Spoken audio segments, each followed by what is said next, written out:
Congressman, Correct. saan ang gagaling itong figure ninyo na 3.2 billion per senator times 24 na nangangahulugan po ng 76.8 billion pesos? Hmm. Well, yan naman yung uh, information na nakalap natin regarding yung mga allocations or allocables. Yun nga yung bagong term na sa totoo lang, ngayon ko lang narinig yan eh.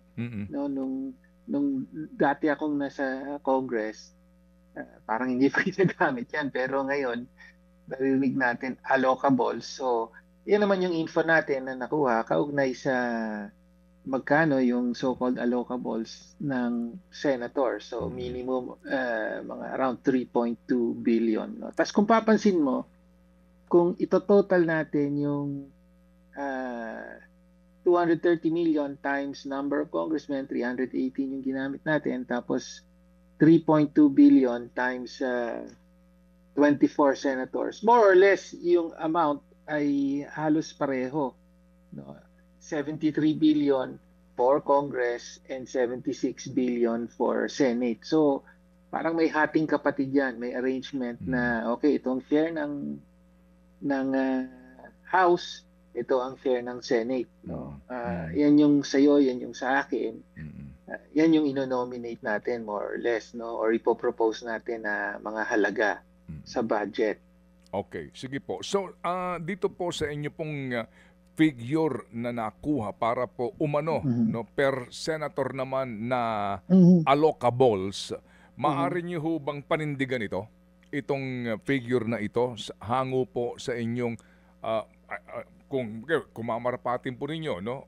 Kung pwede lang, paano nyo ba nakuha yung information? Saan ba hinugot ito? Kasi hindi naman may tatanggi na meron din po naman noong pangkalakaran na ganyan, di ko lang alam kung uubra ngayon sa bagong liderato po ng Senado. Pwede nyo ipaliwanag lang ho ito para ho mas klaro sa mga nakikinig sa atin?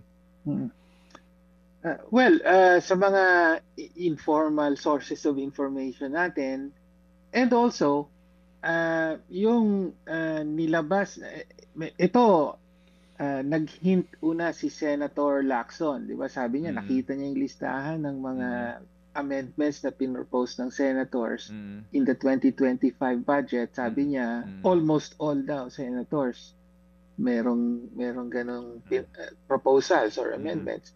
Then eventually another journalist naglabas siya ng listahan. No? Isa 'yon, isang source 'yon. Nag-identify siya, hindi lahat ng mga senators ay sinama niya sa listahan. More or less ganun yung amount na nilabas.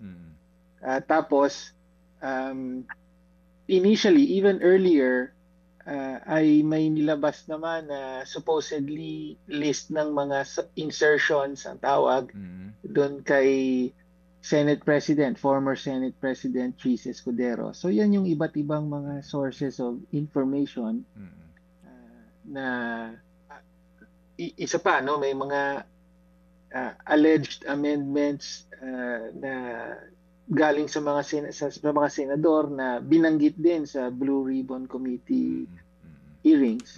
So yan yung mga parang nagko-corroborate na mga information na available sa publiko. Mga kapatid, brothers and sisters, saan ka pa? Dito na tayo sa totoo. Dito na tayo sa True FM. Mga kapatid, mag-subscribe and follow po kayo sa social media accounts ng True Network PH. Yan po kami, hanapin nyo lang True Network PH, Facebook, Instagram, YouTube, TikTok, and podcast. Mapa Apple or Spotify man yan, mahahanap nyo kami. Lahat ng mga napapanood at napapakinggan nyo po sa programa, nasa social media accounts namin yan. So, paano mga kapatid? See you sa social media!